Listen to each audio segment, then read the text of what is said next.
Assalamualaikum warahmatullahi wabarakatuh. Selamat jumpa kembali sahabat-sahabat viewer dan subscriber channel Titah Misteri.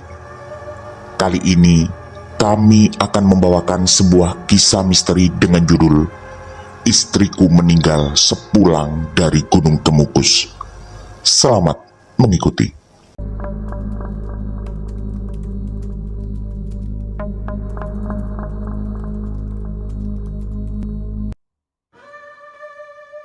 Jawa Tengah 1976. Pagi itu, mentari baru saja menyingkap kabut tipis yang menyelimuti desaku. Aku dan istriku Amira hidup bersama Budi, anak kami satu-satunya. Kehidupan kami bisa terbilang ada di kalangan bawah. Saat itu, kami sedang duduk di teras rumah menikmati teh hangat sambil memandang hamparan sawah hijau yang terbentang luas.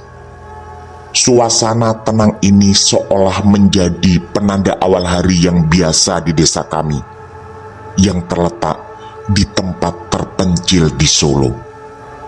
Entah sejak kapan, Gunung Kemukus tersohor sebagai tempat pesugihan dengan ritual yang kontroversial. Amira, istriku yang sebenarnya skeptis terhadap hal mistis, tiba-tiba mengusulkan sesuatu di luar kebiasaan. Dia ingin mencoba pesugihan Gunung Kemukus. Dengan alasan penasaran dengan segala cerita yang beredar mengenai ritual seks dan pesugihan yang konon membawa kekayaan melimpah. Tentu, itu adalah usulan yang sangat mengejutkan. Selama ini, aku tahu Amira bukanlah tipe orang yang mudah percaya pada tahayul. Tapi, rasa ingin tahunya kali ini terlihat begitu kuat. Dan keadaan kami yang memang tidak memungkinkan untuk bertahan hidup, hingga aku tak mampu menolak. Memang, selama seminggu terakhir, dia banyak bertanya tentang Gunung Kemukus, yang aku juga tak terlalu memahami semua cerita yang beredar tentang tempat itu. Amira sendiri mengaku dulu tak pernah mendengar cerita pesugihan di sana sebelum menikah dan tinggal di desaku. Setelah bersama-sama menguatkan keberanian, Budi kami titipkan pada salah satu tetangga dan kami berangkat sore hari sebelum malam Jumat Pon. Waktu yang konon paling baik untuk ritual di Gunung Kemukus. Berbekal uang pas-pasan dan tekad yang entah kenapa tiba-tiba kuat, kami mencari 2 tukang ojek untuk mengantar ke sana. Kebetulan jarak dari desaku tidaklah terlalu jauh.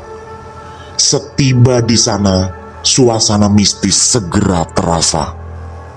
Udara dingin bercampur aroma dupa menyergap indera penciuman. Para pengunjung datang silih berganti, yang mungkin sebagian besar dengan tujuan sama, yaitu mencari kekayaan.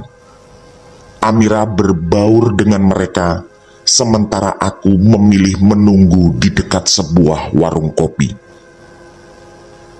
Amira lalu berziarah ke makam Pangeran Samudro, sebagaimana tradisi yang dipercayai oleh para pelaku pesugihan. Menurut cerita yang beredar, ritual harus dilakukan beberapa kali berturut-turut dengan pasangan tidak sah pada malam Jumat Pon. Yang jelas, tidak boleh pasangan suami istri. Ritual ini tidak hanya menantang keyakinan, tapi juga menuntut keberanian.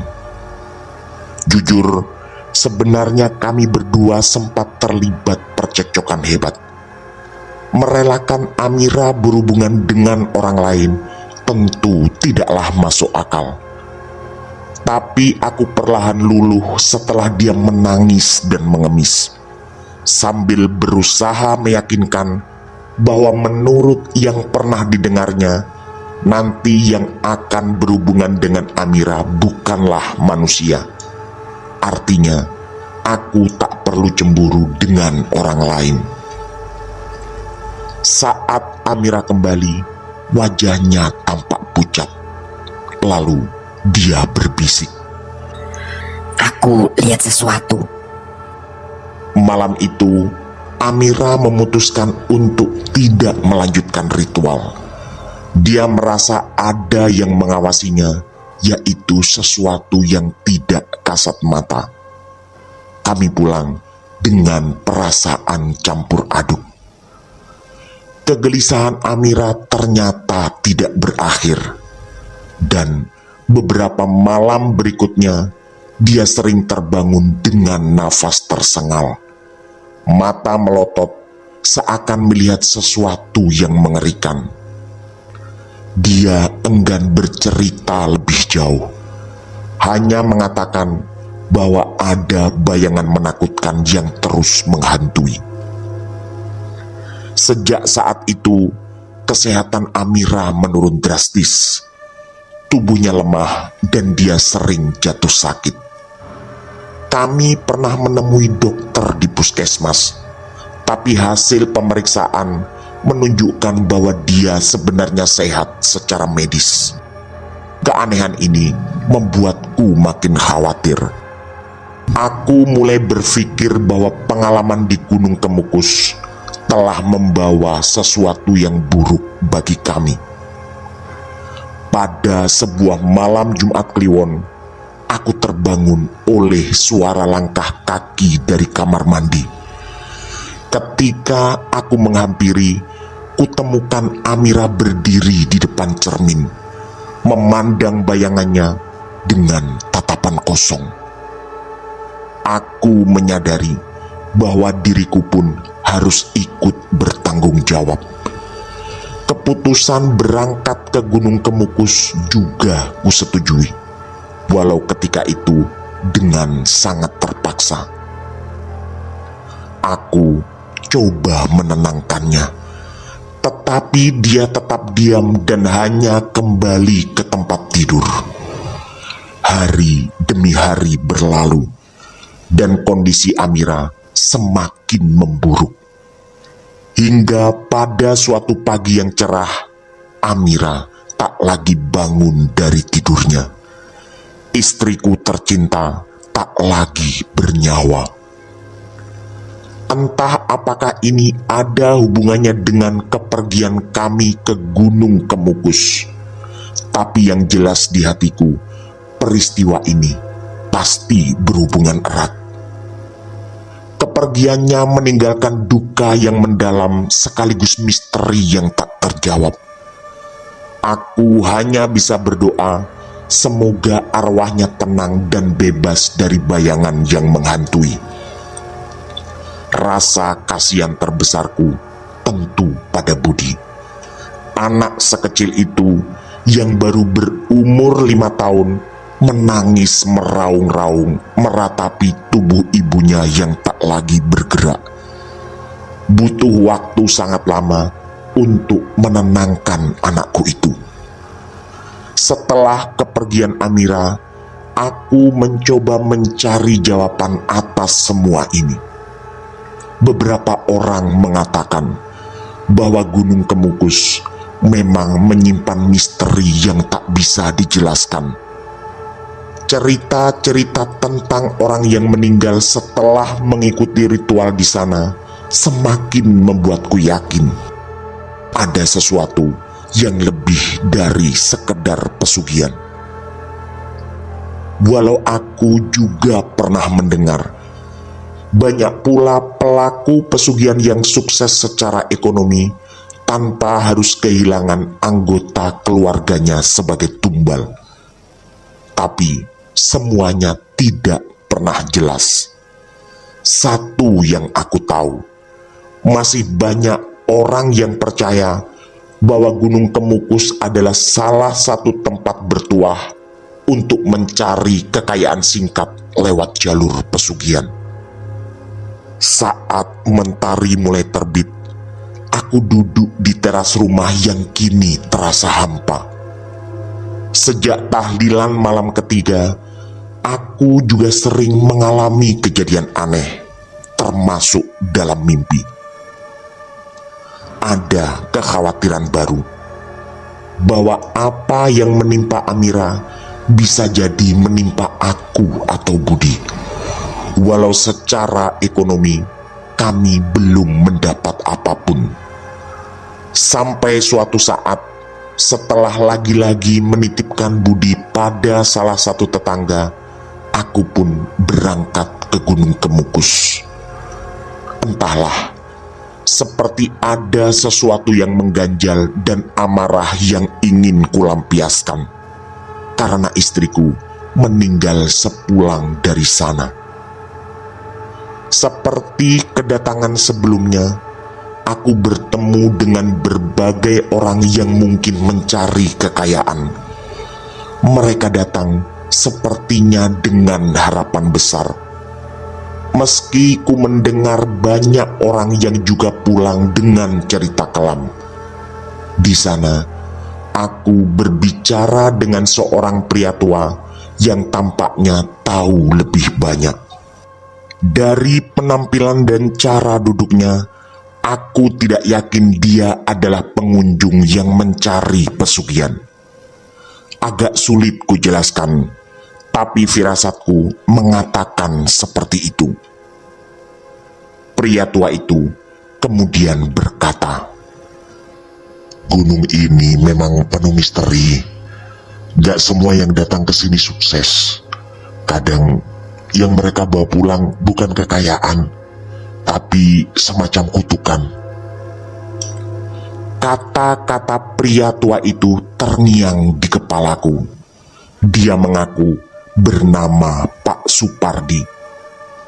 Apakah Amira membawa pulang kutukan dari gunung ini?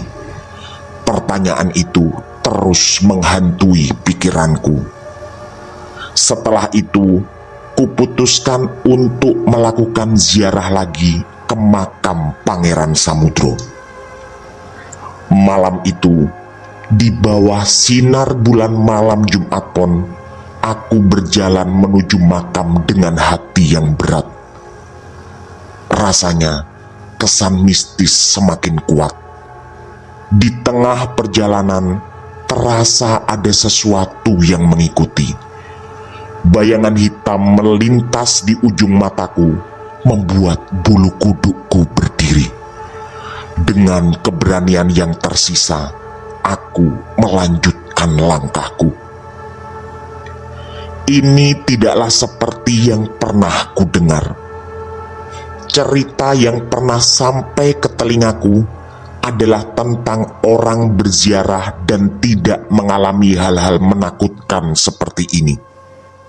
Kalaupun ada, semuanya terjadi setelah mereka benar-benar melakukan ritual puncak, yaitu berhubungan dengan pasangan tidak sah.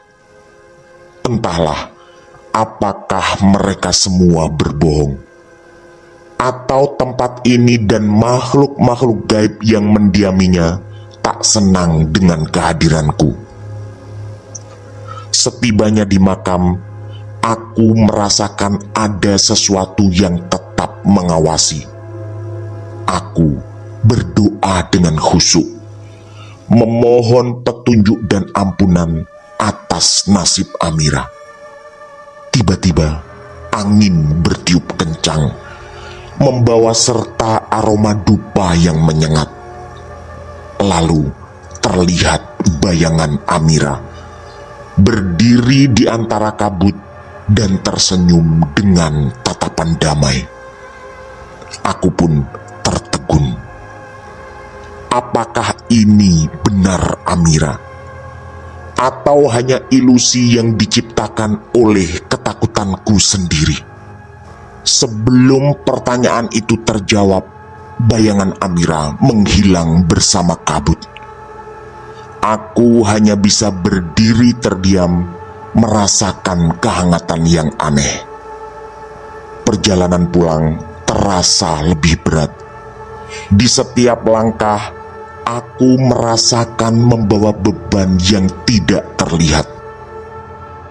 Pagi hari setelah aku kembali ke desa, mentari kembali menyinari dan membawa harapan baru. Aku bangkit dari kursiku dan berusaha menghadapi hari dengan hati yang lebih tenang tanpa istriku. Meski Gunung Kemukus masih menyisakan pertanyaan, aku yakin bahwa cinta kami akan selalu hidup dalam kenangan.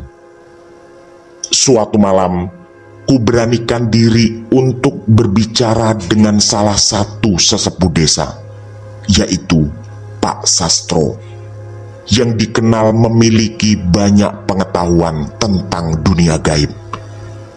Dia mendengarkan ceritaku dengan seksama, kemudian berkata, Gunung Kemukus bukan sekedar tempat pesugihan. Ada kekuatan yang gak terlihat, yang seringkali diabaikan orang-orang yang kesana. ada hal lain yang membuatku memilih Pak Sastro. Selain sebagai sesepuh desa, beliau adalah seorang pendatang yang asalnya dari kecamatan yang tak terlalu jauh dari Gunung Kemukus. Beliau sudah tinggal di desaku sejak puluhan tahun lalu, tepatnya setelah menikah dengan Mbok Tinah, tetanggaku. Penjelasan Pak Sastro membuatku makin penasaran. Aku pun terpancing menanyakan banyak hal lagi. Kata Pak Sastro, tempat itu memang menyimpan banyak cerita kelam dan misteri yang sudah ada sejak zaman dulu. Ritual yang dilakukan di sana bukan hanya tentang kekayaan, tapi juga tentang mempertaruhkan jiwa. Keanehan yang kualami di rumah semakin sering terjadi. Suara menakutkan, bayangan yang melintas cepat, hingga suhu ruangan yang tiba-tiba berubah drastis. Semua ini membuatku makin yakin ada sesuatu yang belum selesai dari perjalanan ke Gunung Kemukus. Budi anakku juga beberapa kali tiba-tiba berteriak.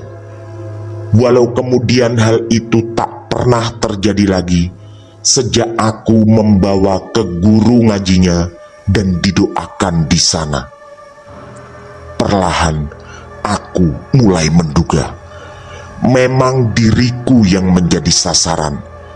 Jika saja benar ketakutanku bahwa makhluk-makhluk gaib di Gunung Kemukus tak senang dengan kedatanganku ketika itu. Saat matahari mulai terbenam, kuputuskan untuk sekali lagi kembali ke Gunung Kemukus. Kali ini Budi kutitipkan ke guru ngajinya. Aku ingin mencari tahu apa yang sebenarnya terjadi dengan Amira dan kenapa bayangannya terus menghantui. Aku berangkat dengan perasaan campur aduk antara takut dan penasaran, bersama seorang tukang ojek yang dulu juga pernah mengantarku.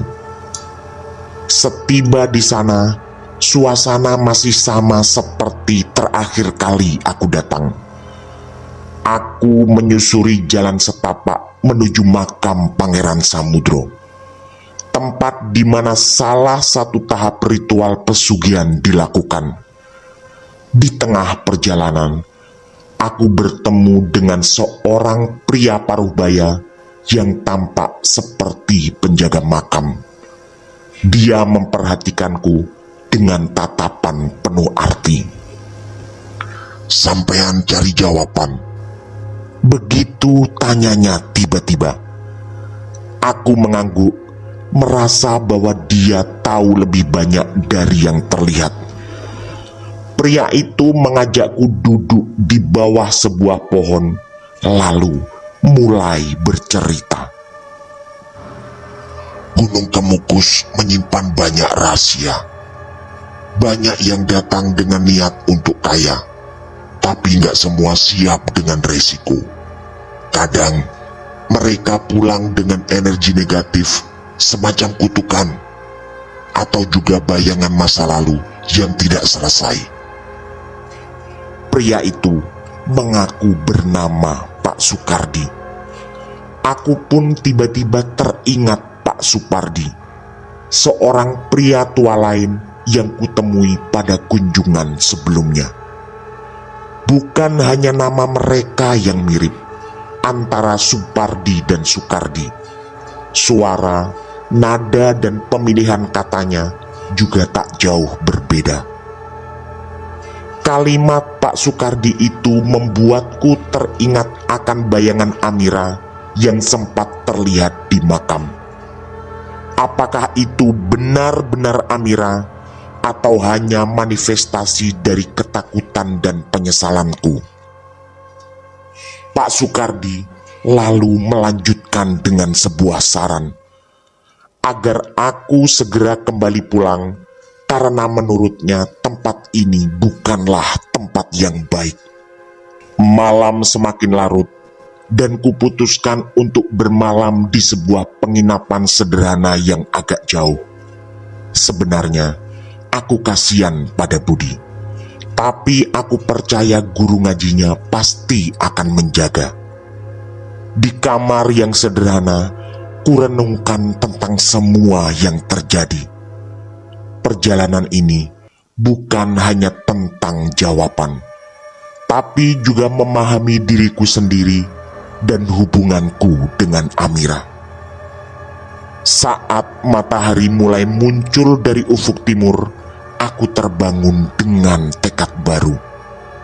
Aku sempat kembali ke makam dan berdoa di sana. Tiba-tiba terasa ada sesuatu yang berubah. Suasana menjadi lebih tenang dan aku merasakan kehadiran Amira. Bukan sebagai bayangan, melainkan kenangan yang indah. Aku pun pulang ke desa dengan perasaan lebih tenang. Meski banyak pertanyaan yang tidak terjawab, aku merasa telah menemukan sebagian dari kebenaran. Meski bayangan Amira masih kerap muncul dalam ingatanku. Hari demi hari, kehidupan terus berjalan. Tapi berbagai kejadian aneh terus mengikutiku. Suara cekikan seperti orang tertawa di malam hari, pintu yang terbuka sendiri, hingga bayangan yang selalu muncul di sudut mataku. Semua ini membuatku yakin bahwa kematian Amira belum sepenuhnya terpecahkan. Aku pun memutuskan untuk berbicara dengan lebih banyak orang yang pernah mengunjungi Gunung Kemukus. Salah satu dari mereka adalah Bu Surti, seorang wanita paruhbaya yang konon sering mengadakan ziarah ke tempat-tempat keramat. Dari percakapan dengannya, aku mengetahui bahwa banyak orang yang mengalami hal serupa setelah melakukan ritual di Gunung Kemukus. Bu Surti mengatakan, ritual Gunung Kemukus bukan hanya tentang kekayaan, tapi jiwa yang terikat.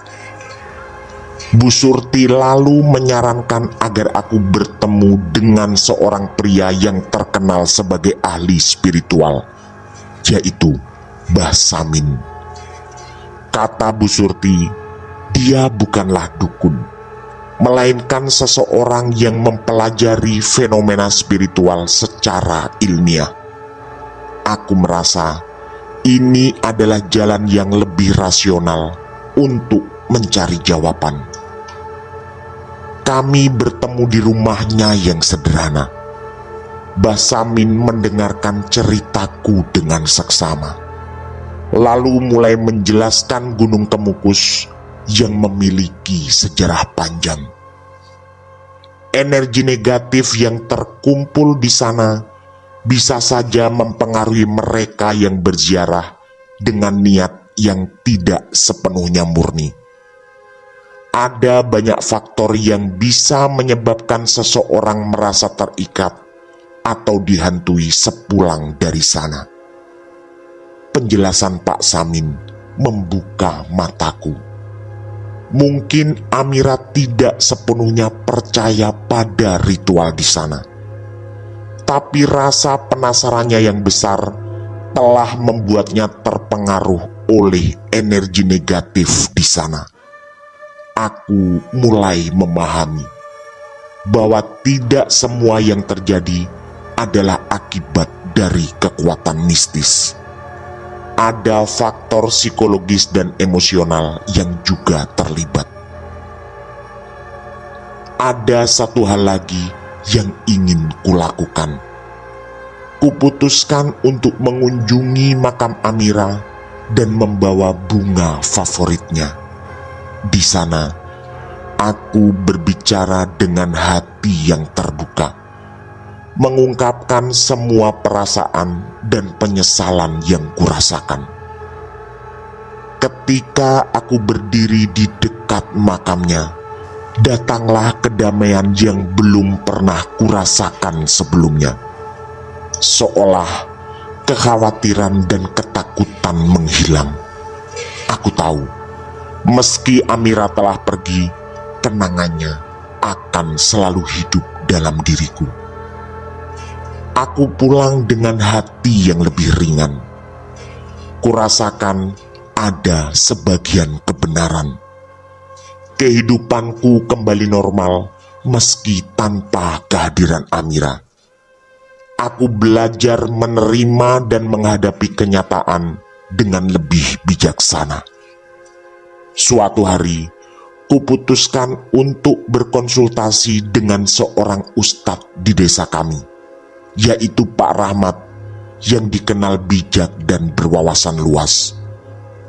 Beliau juga adalah guru ngaji di mana Budi pernah kutitipkan di rumahnya.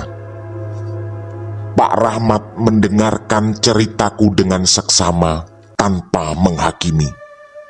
Setelah aku selesai bercerita, Pak Rahmat tersenyum lembut. Setiap pengalaman hidup, walaupun misterius dan menyakitkan, adalah ujian dan pelajaran dari Tuhan. Mungkin ini saat yang tepat sampean mendekatkan diri padanya. Begitu ucap Pak Rahmat. Pak Rahmat juga mengajakku untuk bertaubat dan memperkuat iman melalui doa dan amal baik. Beliau menuntunku dalam sholat taubat, memohon ampunan atas segala kesalahan dan kelalaian yang mungkin telah aku dan Amira lakukan. Kini, hanya dengan berserah diri pada Allah, kita bisa menemukan kedamaian sejati. Ucapan Pak Rahmat terluncur dengan tenang. Seiring berjalannya waktu, aku mulai merasakan perubahan. Setiap doa yang kupanjatkan seolah menjadi jalan untuk menghapus bayangan masa lalu dan membuka lembaran baru dalam hidupku. Kehadiran Amira kini bukan lagi sebagai bayangan yang menghantui, melainkan kenangan indah yang memberi kekuatan. Keanehan di rumah kemudian hilang. Suara langkah kaki, pintu yang terbuka sendiri, dan bayangan yang melintas cepat tidak lagi muncul. Kurasakan rumah ini kembali menjadi tempat yang damai, di mana aku bisa menjalani hidup dengan tenang. Aku menyadari bahwa misteri meninggalnya Amira sepulang dari Gunung Kemukus tak sepenuhnya bisa dijelaskan dengan logika. Tapi aku percaya dengan mendekatkan diri kepada Tuhan, aku akan menemukan jawaban yang lebih dalam. bahwa segala sesuatu terjadi atas kehendaknya, dan tugas kita adalah menerima dan menjalani setiap ujian dengan penuh keikhlasan. Setiap langkah menuju kedamaian rohani semakin mendekatkan diriku dengan Tuhan. Dalam doa-doa malamku, ampunan dan petunjuk selalu kupinta. Suatu malam, ketika aku tengah larut dalam doa, kurasakan ketenangan yang luar biasa. Hati yang selama ini dipenuhi kecemasan perlahan menjadi ringan. Kuputuskan untuk melakukan satu perjalanan lagi ke Gunung Kemukus. Rasanya ada sebuah kenangan yang harus kujemput, yang tentu saja tentang Amira. Kali ini budi kutitipkan pada istri Pak Rahmat. Aku mengajak Pak Rahmat untuk menemaniku dalam perjalanan ini. Di sana, di makam Pangeran Samudro, kami berdoa bersama. Pak Rahmat memimpin doa, memohon agar segala energi negatif yang mungkin terbawa dari tempat ini dihapuskan, dan agar Amira mendapat ampunan dan ketenangan di alam baka. Ketika doa berakhir, terasa beban besar terangkat dari dadaku. Pak Rahmat menatapku dengan senyum penuh pengertian. Kini saatnya melangkah maju. Amira akan selalu ada dalam kenangan, tapi jangan sampai menghalangiku menjalani hidup. Mataku sempat mencari-cari di antara kerumunan orang. Seingatku, di sekitar sini dulu bertemu dengan Pak Supardi dan Pak Sukardi, dua orang yang punya banyak kemiripan. Tapi aku tidak menemukan mereka dan tak pernah sempat bertanya siapa sebenarnya mereka, dan apakah mereka berdua juga adalah pengunjung seperti yang lain. Tiba-tiba kurasakan sesuatu yang aneh. Ingatan tentang Pak Supardi dan Pak Sukardi terus terngiang di pikiran. Seperti ada kerinduan yang teramat kuat. Padahal pertemuanku dengan mereka hanya berlangsung singkat dan satu kali. Kemudian Pak Rahmat mengajakku pulang. Hidupku memang telah berubah. Kini kujalani hari-hari dengan keyakinan dan kedamaian baru. Amira selalu kuselipkan dalam setiap doa. Gunung Kemukus dan segala misterinya akan selalu menjadi bagian dari perjalanan hidupku. Hari-hari berlalu dan aku membesarkan budi seorang diri. Entahlah, tak ada niatan dalam diriku untuk menikah lagi. Walau Amira sudah tiada, rasanya aku tak ingin mengkhianatinya. Sementara Kemukus masih seringkali teringat. Bersama aneka cerita tentang para pencari pesugihan dengan ritual aneh yang menyesatkan, yang untungnya tak pernah Amira lakukan. Semuanya menjadi kenangan. Tapi terkadang aku meragukan sesuatu. Di sana, dulu aku khawatir bahwa makhluk-makhluk gaib Kemukus tak suka dengan kehadiranku, yang akhirnya Amira harus sakit dan sampai kehilangan nyawa tak lama sepulang dari sana. Di Gunung Kemukus pula, aku pernah bertemu Pak Supardi dan Pak Sukardi. Keraguan besar yang sering muncul adalah siapa sebenarnya Pak Supardi dan Pak Sukardi? Atau jangan-jangan dua orang itu adalah bagian dari mereka. Tamat. Demikian kisah misteri dari kami. Istriku meninggal sepulang dari Gunung Kemukus. Semoga kisah-kisah kami cukup menghibur dan menemani sahabat semua. Mohon maaf apabila terdapat kesalahan dalam pemilihan atau penuturan kata. Kami dari tim Tita Misteri mengucapkan terima kasih. Dan wassalamualaikum warahmatullahi wabarakatuh. Pesan saya, jangan bercermin sendirian di tengah malam. Sampai jumpa.